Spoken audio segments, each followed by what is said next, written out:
आज हम पढ़ेंगे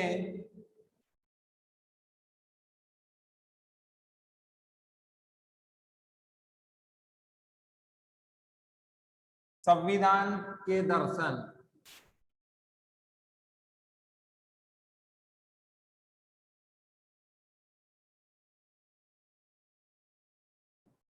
आज का अपना बिंदु क्या है? संविधान के दर्शन।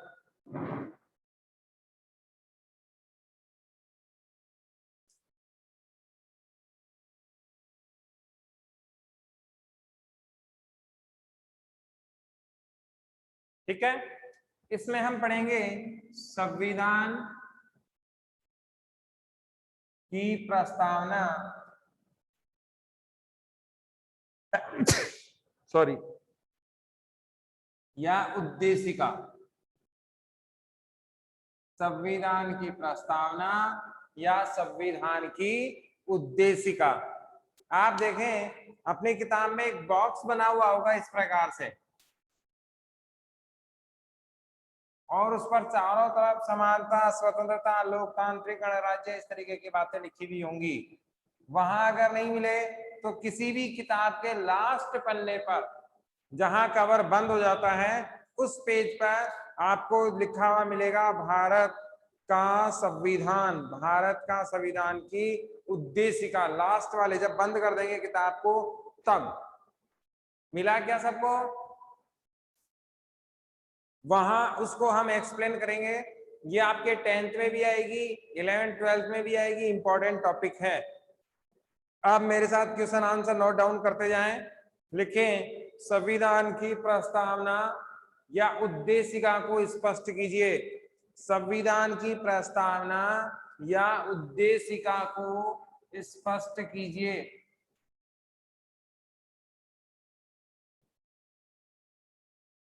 स्पष्ट कीजिए। इसका अर्थ, इसमें एक एक शब्द का अर्थ हम देखेंगे। पहला है हम भारत के लोग, हम भारत के लोग, यहीं से शुरू है इसको। इसका अर्थ है अंतिम शक्ति, अंतिम शक्ति भारतीय जनता में निहित है। अंतिम शक्ति भारतीय जनता में निहित है। सवाल आ जाए हम भारत के लोगों का अर्थ क्या है, तो अंतिम शक्ति किसमें निहित है? जनता में निहित है। आपको ये ध्यान में रखना है। इसके बाद है एक संपूर्ण प्रभुत्व संपन्न। इसके बाद अगला टॉपिक है संपूर्ण प्रभुत्व संपन्न। इसका मतलब ये हुआ हम बिना किसी बाहरी दबाव के स्वतंत्र होकर आंतरिक व बाहरी फैसले ले सकते हैं।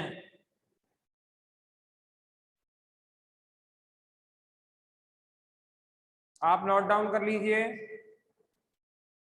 इसका मतलब क्या हुआ कि हम हमारे देश की सीमाओं के अंदर बिना किसी बाहरी दबाव के स्वतंत्र होकर फैसले ले सकते हैं। हमें कोई रोकने वाला नहीं है। किसका अर्थ हुआ? संपूर्ण प्रभुत्व संपन्न का अर्थ हुआ। हम भारत के लोगों का अर्थ क्या हुआ? अंतिम शक्ति भारतीय जनता में क्या है? निहित है। अंतिम शक्ति किसमें जुड़ी हुई है? भारतीय जनता में जुड़ी हुई है। इसके बाद है समाजवादी। इसके बाद कौन सा शब्द है?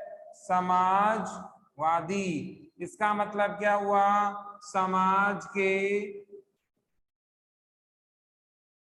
सभी संसाधनों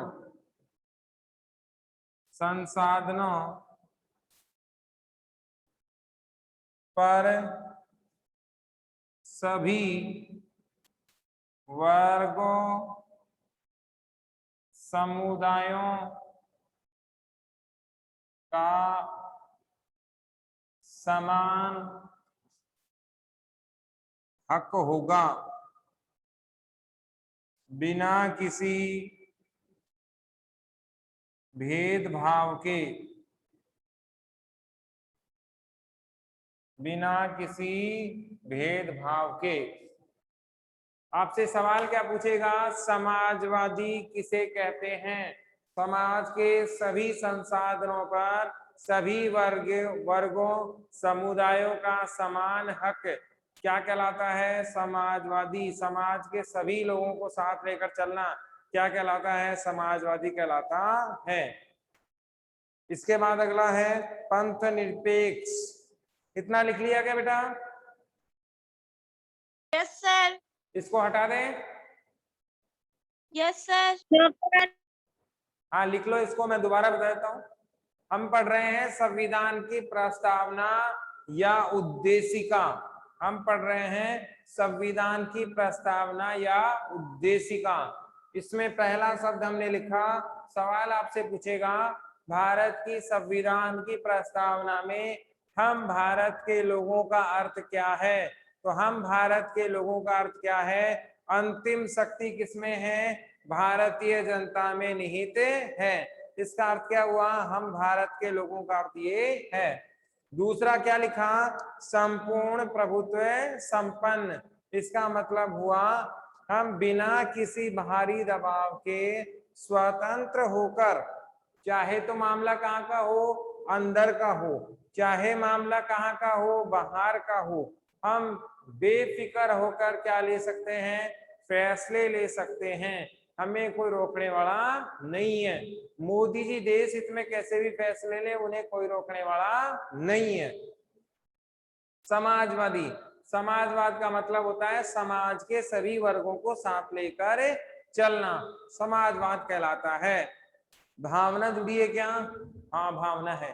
भावना बेटा आप बताओ, ये शब्द हमने कहीं पढ़ा था, पहले भी पढ़ा था क्या?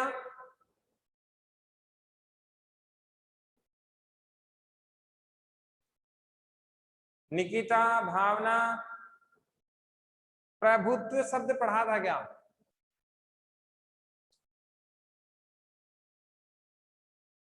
आ रहा है कुछ याद?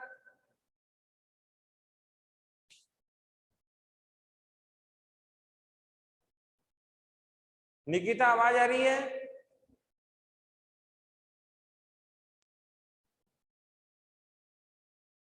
ये पढ़ा था हमने संप्रभुता में, पढ़ा था ना? Yes sir. फिर याद क्यों नहीं आया?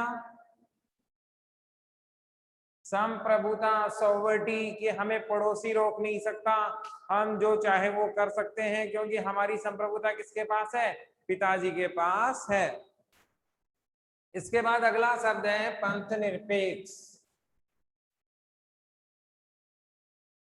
अगला शब्द है पंथ निरपेक्ष।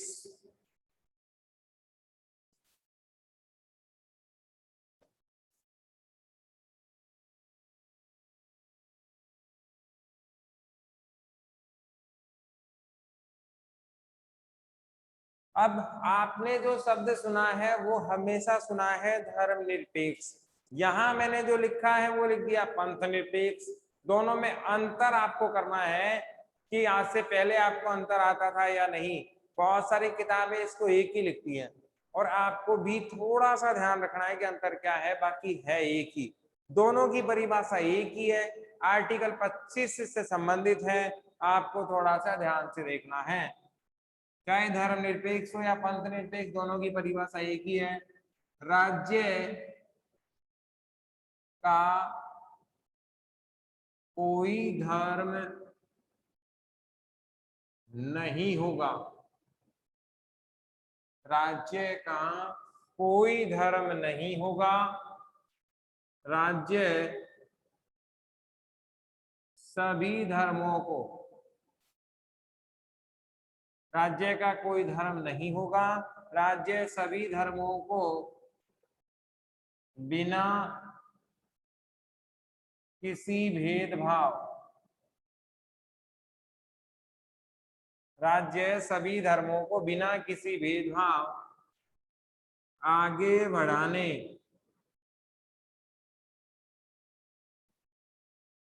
या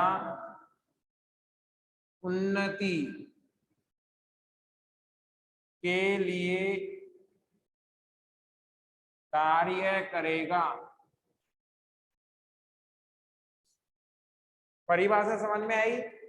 राज्य का कोई धर्म नहीं होगा, राज्य सभी धर्मों को बिना किसी भेदभाव आगे बढ़ाएगा या उनकी उन्नति या धर्मों की उन्नति के लिए कार्य करेगा। अब देखो भाई, यह एक बात समझने वाली है, राज्य का तो कोई धर्म है ही नहीं, तो राज्य का धर्म नहीं हुआ, इसका मतलब राज्य कैसा हो गया? धर्म निरपेक्ष हो गया, पंथ निरपेक्ष हो गया। लेकिन राज्य का धर्म ना होते हुए भी राज्य सभी धर्मों को आगे बढ़ाने का काम करेगा, वो भी बिना किसी भेदभाव के। इसीलिए राज्य का ये ड्यूटी बनती है कि जो लोग पिछड़ रहे हैं या राज्य उनके विकास के लिए कार्य करेगा। अब देखें अंतर, एक तरफ पंथ निरपेक्ष, एक तरफ धर्म निरपेक्ष। धर्म निरपेक्ष अमेरिका में पाया जाता है, पंथ निरपेक्ष भारत में पाया जाता है, बस इतना ही अंतर है। पंथ निरपेक्ष किसे कहते हैं? जिसमें अल्पसंख्यक, जिसमें अल्पसंख्यकों को सुरक्षा प्रदान की जावे, जिसमें अल्पसंख्यकों को क्या कर दी जाए? सुरक्षा प्रदान की जाए। क्या कहलाता है? पंथ निरपेक्ष कहलाता है। और ये व्यवस्था कहाँ है? भारत में है। कहाँ है? भारत में है। धर्म निरपेक्ष क्या है? धर्म निरपेक्ष का मतलब क्या है कि इसमें अल्पसंख्यकों को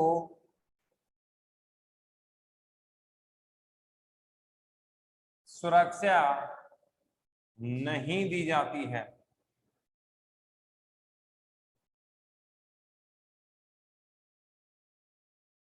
पंथ निरपेक्ष किसके समझ में नहीं आया? क्लियर है? राज्य का कोई धर्म नहीं होगा, राज्य सभी धर्मों को बिना किसी भेदभाव आगे बढ़ाएगा, उन्नति के साथ उनके लिए कार्य करेगा, धर्म को उन्नति के लिए कार्य करेगा। भारत कैसा देश है? पंथ निरपेक्ष देश है, क्योंकि इसमें अल्पसंख्यकों के अधिकार क्या हैं? सुरक्षित हैं। अमेरिका में अल्पसंख्यकों के अधिकार सुरक्षित नहीं हैं। और धर्म से संबंधित आर्टिकल कौन सा है? 25 है। कौन सा है? 25। 25 में आप धर्म से संबंधित कार्य का उल्लेख पाते हैं।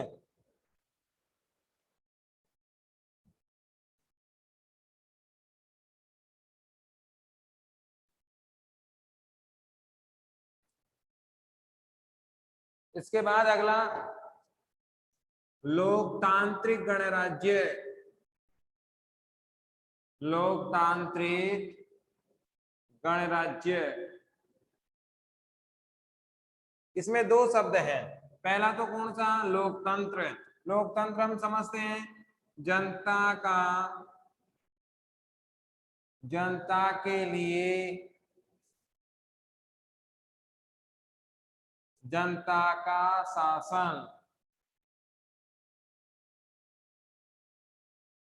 जनता के लिए जनता का शासन क्या कहलाता है? लोकतंत्र कहलाता है।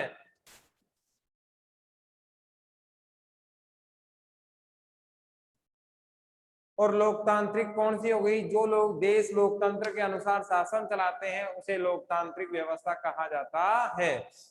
जनता के लिए जनता का शासन क्या कहलाता है? लोकतंत्र कहलाता है। अब बचा कौन सा शब्द? गणराज्य।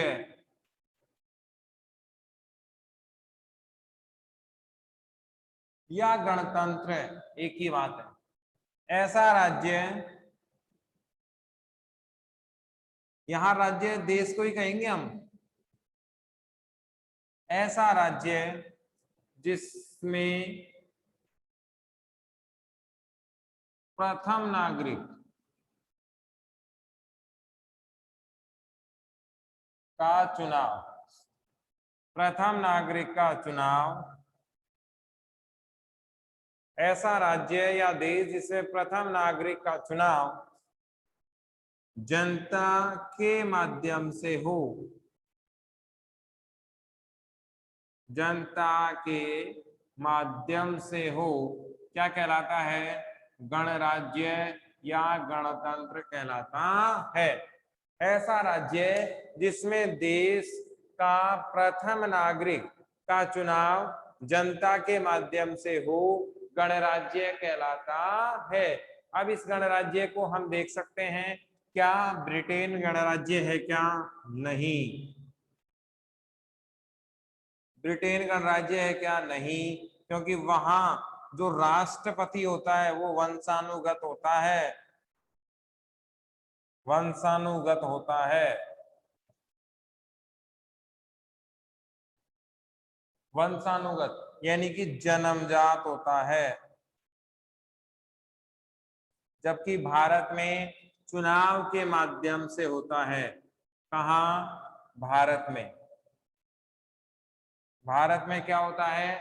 चुनाव के माध्यम से। कौन आता है? राष्ट्रपति आता है, प्रथम नागरिक आता है। इसीलिए भारत क्या है? गणराज्य। जबकि ये क्या है? गणराज्य नहीं है।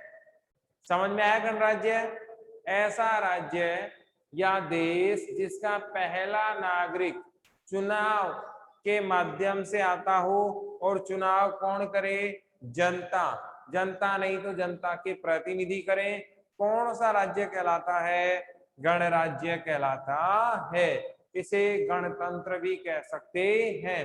रिपब्लिकन स्टेट, आपने बहुत बार लड्डू खाए होंगे 26 जनवरी को, वो इसीलिए है क्योंकि हम कैसे हैं? गणराज्य और गणतांत्रिक देश हैं। इसमें पहला नागरिक किसके माध्यम से आता है? चुनाव के माध्यम से आता है। इसीलिए इसे गणतंत्र या गणराज्य कहा जाता है। बताओ, यहां तक कोई दिक्कत? No sir. ठीक है। ब्रिटेन क्या है? गणराज्य नहीं है। भारत क्या है? है। क्योंकि भारत में चुनाव किसके माध्यम से होता है? जनता के माध्यम से होता है।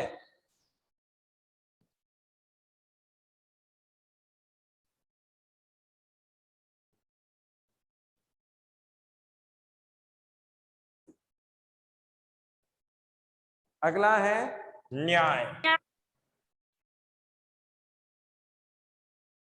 आप सवाल लिखें, भारत की उद्देशिका में, भारत की उद्देशिका में या प्रस्तावना में, भारत की उद्देशिका में या प्रस्तावना में कितने प्रकार की न्याय का उल्लेख है?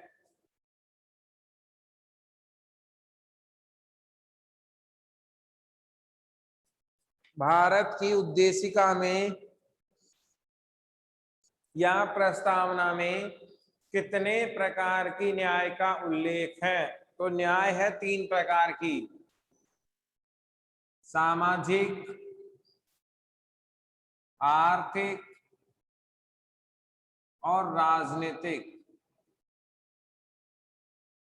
और राजनीतिक। 3 प्रकार की न्याय हमारे है, सामाजिक, आर्थिक और राजनीतिक। न्याय क्या है वो देख लो पहले, फिर इनका अर्थ देख लेना। न्याय का मतलब क्या है? बिना भेदभाव सभी को समान रखना। बिना भेदभाव सभी को समान रखना क्या कहलाता है? न्याय कहलाता है। भारतीय दर्शन में धर्म से संबंधित है, पाश्चात्य दर्शन में कर्म से है। अंग्रेज लोग न्याय किसको मानते हैं? कार्य को। किसको मानते हैं? कार्य को। जो हम काम करेंगे वही न्याय है, ऐसा कौन कहते हैं? अंग्रेज लोग, पश्चिम के लोग। और भारत में क्या है? धर्म। बहुत बार सुना होगा, कोई गलत काम करता है, भगवान से तो डर। सुना है ना आपने ऐसा कि भगवान से तो डरना चाहिए, धर्म से तो डरना चाहिए, जो गलत करेगा उसके साथ अन्याय होगा। आपने बहुत बार सुना होगा ऐसा। तो भारत में न्याय किससे जुड़ा हुआ है? धर्म से जुड़ा हुआ है। और विदेशों में किससे जुड़ा हुआ है? कर्म से, कि जो गलत कार्य करेगा वो क्या कर रहा है? अन्याय कर रहा है। और भारत में यदि कोई गलत काम कर रहा है तो वो किसका उल्लंघन कर रहा है? धर्म का उल्लंघन कर रहा है। तो न्याय की भारतीय दर्शन को देखें तो वो किससे जोड़ता है? धर्म से जोड़ता है। और यहाँ पश्चिमी विदेशों से जोड़े या पश्चिम से जोड़े तो वो किससे जोड़ता है? कर्म से जोड़ता है। न्याय कितने प्रकार के सवाल आपसे आएगा? भारत की उद्देशिका में न्याय के कितने प्रकार हैं? तो कितने प्रकार की न्याय बताई गई है? 3। पहली कौन सी? सामाजिक, दूसरी आर्थिक और तीसरी राजनीतिक। सामाजिक न्याय क्या है ये भी लिख लो। समाज के सभी वर्गों को, समाज के सभी वर्गों को बिना भेदभाव आगे बढ़ने के अवसर देना। आगे बढ़ने का अवसर देना क्या कहलाता है? सामाजिक न्याय कहलाता है। यानी कि समाज के किसी भी वर्ग के साथ कोई भेदभाव अगर नहीं किया जाएगा तो क्या कहलाएगा? सामाजिक न्याय कहलाएगा। आर्थिक न्याय, बिना किसी भेदभाव आजीविका के अवसर, आजीविका के अवसर प्रदान किए जाएं या प्राप्त कर सकें। या ये मत सोचना कि सबको अंबानी बनाना पड़ेगा, सबको बड़े टाटा बिरला की तरह बनाना पड़ेगा, ऐसा नहीं है। केवल और केवल क्या है कि प्रत्येक व्यक्ति को रोजी रोटी कमाने का अधिकार है, वो भी बिना किसी भेदभाव के। हर व्यक्ति क्या कर सकता है? अपना जीवन यापन कर सकता है, उसमें कहीं कोई दिक्कत नहीं आने वाली है, उसे कोई रोकने वाला नहीं है। राजनीतिक, राजनीतिक में क्या है? बिना किसी भेदभाव, बिना किसी भेदभाव चुनाव में भाग लेना, भाग लेने की आजादी, भाग लेने की राजनीतिक दोबारा बताना। क्या? राजनीतिक की डेफिनेशन दोबारा बताना।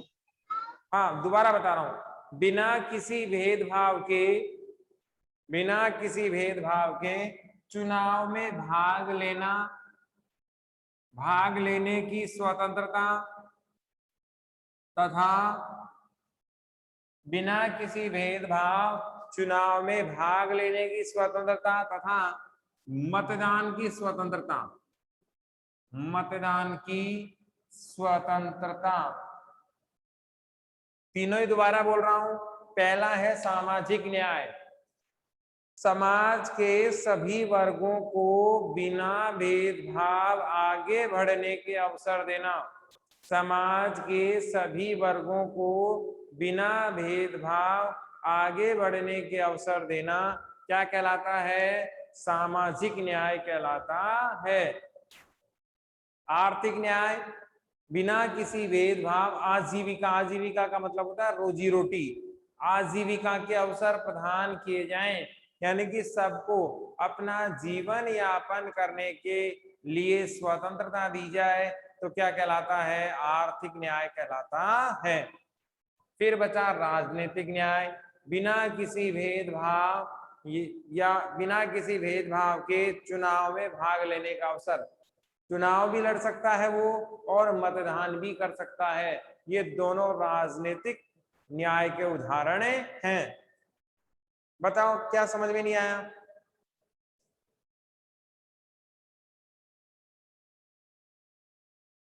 कोई क्वेश्चन पूछना है क्या?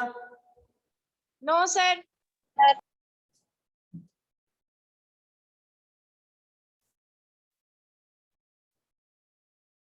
इसके बाद हमारे प्रस्तावना में क्रम दे रखा है। सबसे ऊपर दे रखी है न्याय, जो हम कंप्लीट कर चुके हैं। उसके बाद है स्वतंत्रता,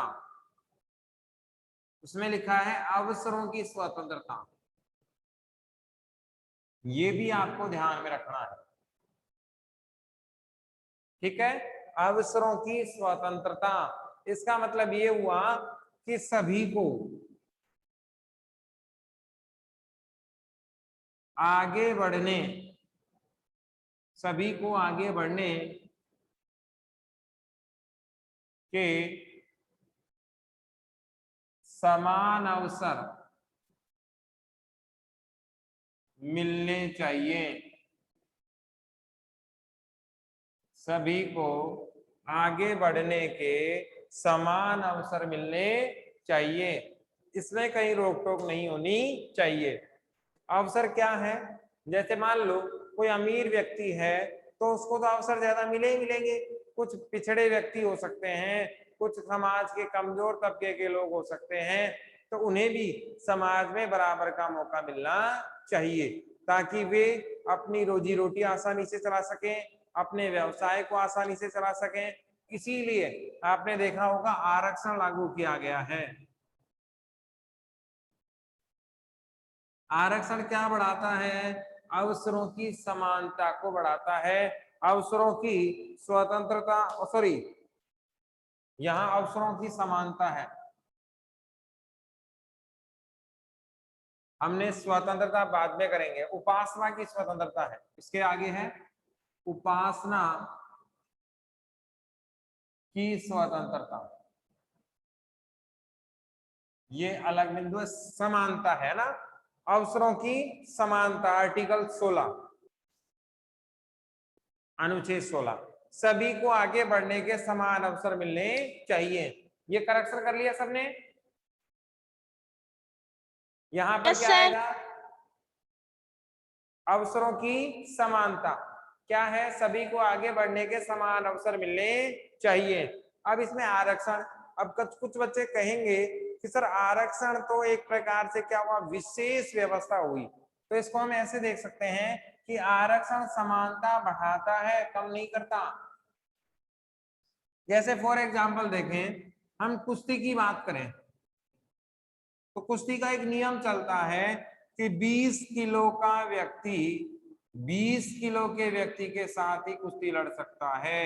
यानी कि दोनों प्रतियोगी कैसे होने चाहिए? समान होने चाहिए, दोनों में भेदभाव नहीं होना चाहिए। ऐसे में एक व्यक्ति यदि 20 किलो का है और एक व्यक्ति 10 किलो का है, तो उसे क्या दे दिया जाएगा?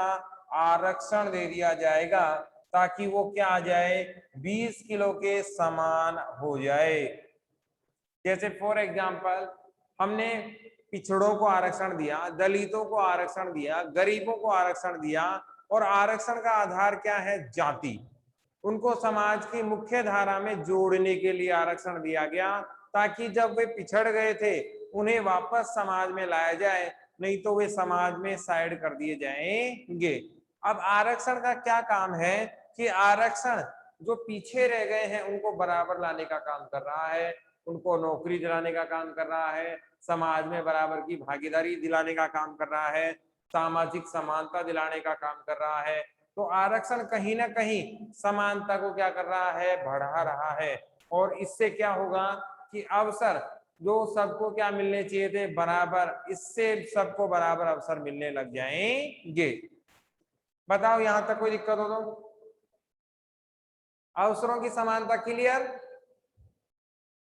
इसके बाद हम देखते हैं उपासना की स्वतंत्रता।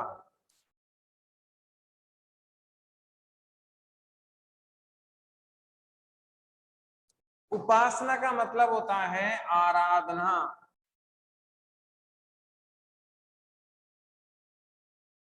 आराधना का मतलब होता है पूजा पाठ। भारत का संविधान आप किसी भी धर्म को अपनाए तो आपको स्वतंत्र रखता है, कोई रोकने वाला नहीं है। आप किसी भी धर्म के अनुयायी हो सकते हैं।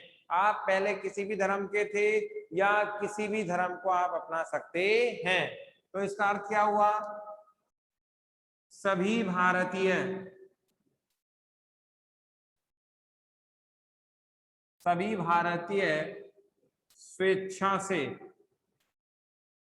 स्वेच्छा से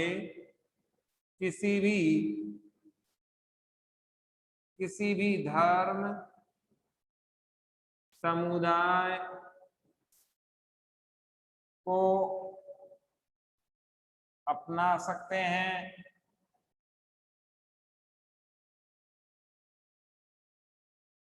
प्रचार प्रसार कर सकते हैं, प्रचार प्रसार कर सकते हैं, उपासना कर सकते हैं, ये उन्हें अधिकार के रूप में मिला है। तो भारत की प्रस्तावना कहती है कि सभी भारतीय अपनी इच्छा से किसी भी धर्म, किसी भी समुदाय को अपना सकते हैं, प्रचार प्रसार कर सकते हैं, उसकी उपासना कर सकते हैं, बदल सकते हैं, कोई रोकने वाला नहीं है। आपकी जो इच्छा है उस धर्म को आप अपना सकते हैं। आपने देखा होगा भारत के संविधान में स्पेशली शब्द लिखा गया है प्रचार। इसी का फायदा उठाकर बहुत सारे लोग जबरन धर्म परिवर्तन को भी अपना देते हैं। बहुत बार आपने सुना होगा कि धर्म परिवर्तन किया जा रहा है, जबरदस्ती धर्म परिवर्तन किया जा रहा है। तो ये किसका गलत फायदा उठाते हैं? प्रचार का। क्योंकि भारत के संविधान में स्पष्ट उल्लेख है कि आप अपने धर्म का प्रचार कर सकते हैं, और इसी का फायदा उठाकर कई बार इसका मिसयूज भी होता है। तो हमने क्या पढ़ा? उपासना की स्वतंत्रता। उपासना का अर्थ क्या हुआ? पूजा अर्चना या आराधना। सभी भारतीय स्वेच्छा से किसी भी धर्म समुदाय को अपना सकते हैं, प्रचार प्रसार कर सकते हैं, उपासना कर सकते हैं। इसके बाद एक शब्द बचा है बंधुता।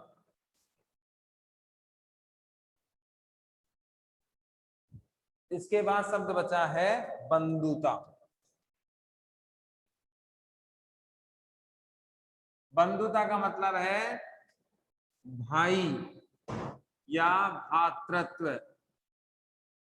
बंधुता का अर्थ क्या है? भाई या भातृत्व का भाव।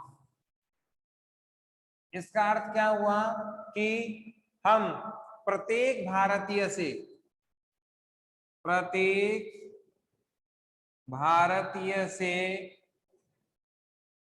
भाईचारा रखेंगे, अर्थात भेदभाव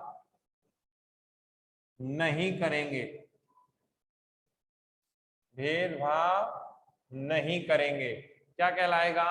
भातृत्व या बंधुता कहलाएगा। और इसके बाद लास्ट टॉपिक इसमें है भारत का संविधान।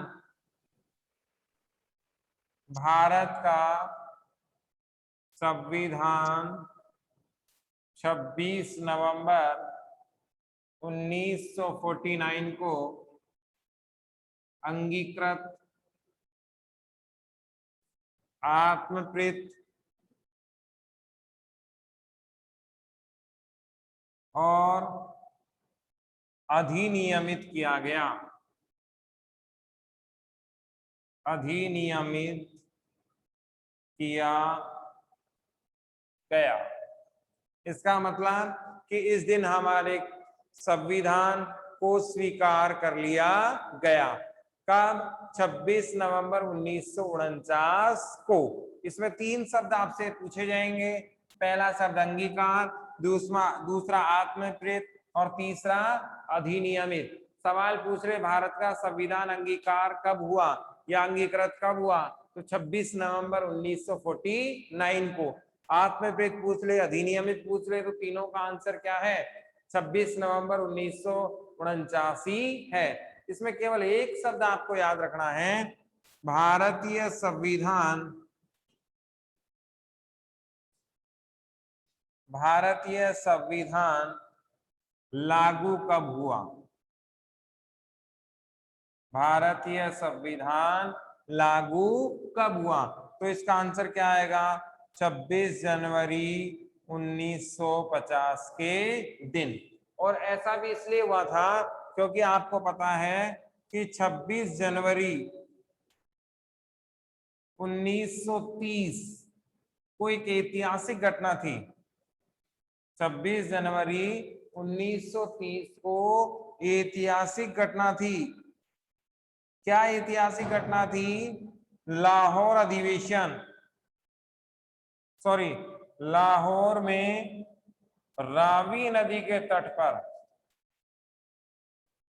नदी के तट पर, जगह कौन सी थी? लाहौर। और लाहौर में नदी कौन सी थी? रावी नदी। रावी नदी के तट पर लाहौर में 26 जनवरी 1930 को पहला स्वतंत्रता संग्राम, पहला स्वतंत्रता दिवस मनाया गया था। दिवस मनाया गया था। इस दिन को ऐतिहासिक बनाने के लिए 26 जनवरी 1930 को क्या मनाया गया था? पहला स्वतंत्रता दिवस मनाया गया था। इस दिवस को ऐतिहासिक बनाने के लिए लाहौर में रावी नदी के तट पर जो घटना हुई उसको ऐतिहासिक बनाने के लिए हमने 26 जनवरी को ही हमारा संविधान लागू किया। क्योंकि ये घटना कब की है? 26 जनवरी की थी, इसीलिए इसको हम इंपॉर्टेंट बनाना चाह रहे थे। बताओ क्या समझ में नहीं आया? निकिता? सर ये बंधुता वाला है ना? क्या बंधुता वाले में की डेफिनेशन एक बार वापस बताना। किसकी? बंधुता। बंधुता। बंधुता का मतलब होता है भाईचारा। हम सभी प्रदेशवासियों, देशवासियों के साथ बिना भेदभाव भ्रातृत्व का, भाईचारे का भाव रखेंगे, बंधुता कहलाता है। और बताओ, टाइम हो गया कंप्लीट, फटाफट बताओ। सर इसकी डेफिनेशन लिख रखी है, वहां पर फॉक्स पढ़ रहा है तो दिख रहा नहीं है। क्या डेफिनेशन दिख रही नहीं है इसकी। अच्छा, बंधुता की दिख नहीं रही? लिख लो आप, मैं बता रहा हूं फटाफट। Yes sir. सभी देशवासियों के साथ भाईचारे का भाव रखना। सभी देशवासियों के साथ भाईचारे का भाव रखना।